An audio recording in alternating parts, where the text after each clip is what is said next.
Mark, thanks very much for joining us. Thank you. I'd like you to say a few words about your organisations, which many people call the 5 Cs. Yes. Actually, we were formed in 2005. Our role is to coordinate climate change response within the Caribbean, more specifically the Caribbean community. But we have a number of linkages and we have established collaborative arrangements with countries outside of that body. And I'm speaking about Cuba, for example, where the Institute of Meteorology is an important partner for us, as well as the Hadley Centre in the UK. I understand you've been doing some research recently on the environmental and social implications of climate change in the Caribbean region. What are the big risks that the Caribbean faces? Well, what we are seeing is that layered on top of the already tenuous situation we're in, and I'm saying this because we face a number of challenges as regards high levels of relative and absolute poverty, high levels of indebtedness, and now we are confronted with the new challenge of climate change. The Caribbean economies are largely natural resource based, where they're using the natural resources, whether it be to promote tourism or agriculture. And these are sectors which are likely to be hardest hit by any changes in our climate or due to climate variability. Now, the large stories or the main messages that we want to get out there is that we are not waiting until the science is totally accurate. We are already beginning to see impacts on our corals.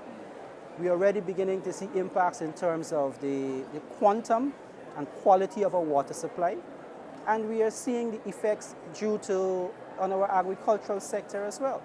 Now, for a region where the food import bill is $3 billion annually, I think it says a lot about what we need to do if we're to save resources and protect livelihoods.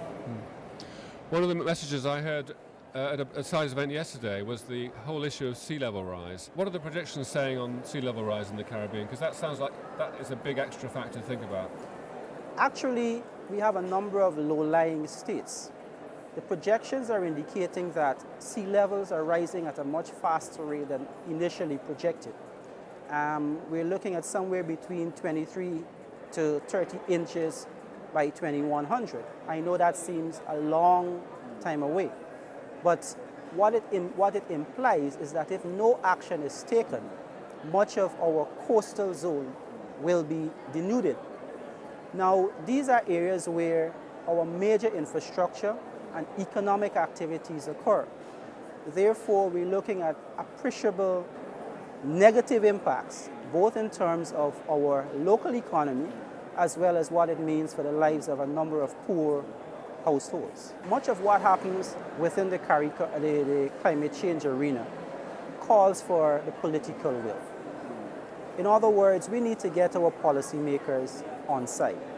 I don't want to sound cliched, but they have to start thinking about mainstreaming climate change as another development risk.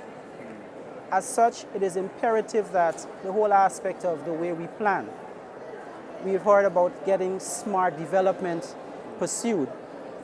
In other words, we have to ensure that we're not just planning a road, but a road that is climate-proof, so that it would withstand the vagaries of climate variability and more extreme events. The other issue is that we are not waiting until everyone is pleased with the scientific information. We at the Center are engaged in some specific interventions already under a program called the Special Pilot Adaptation to Climate Change, looking at providing fresh water in Bequia in St. Vincent, where we're addressing both adaptation and mitigation, because we're using a reverse osmosis system and we're using renewable energy to drive that system. Similarly, in St. Lucia, we're looking at better water management through a wastewater facility and improving our building codes. Now, it is important that we delineate what impacts climate change would have as against what is necessary for just good, sound strategic planning. And because climate change is not the only issue we're confronting, we feel it provides not just a threat, but an opportunity for us to get our development plans in a form that they ought to have been from the very inception. Looking specifically at the tourism sector, this is obviously a big area for the Caribbean, and it's a big energy consumer right now. Many of the main tourist sites are in low-lying areas. It doesn't look like a good recipe. Is there a future, green future for tourism in the Caribbean? Are there positive opportunities out there? There are a number of positive opportunities. I know we in the Caribbean often speak a lot about adaptation, and lots of times when people hear mitigation in the Caribbean, they say, but our carbon footprint is already so small. The reality is we cannot continue in business as usual where tourism is concerned, because it's a high consumer of energy. Even though from a purely economic standpoint, it makes good sense for us to convert towards sounder and greener interventions. And it's within that context that the center has devised what is called making the Caribbean a carbon neutral destination.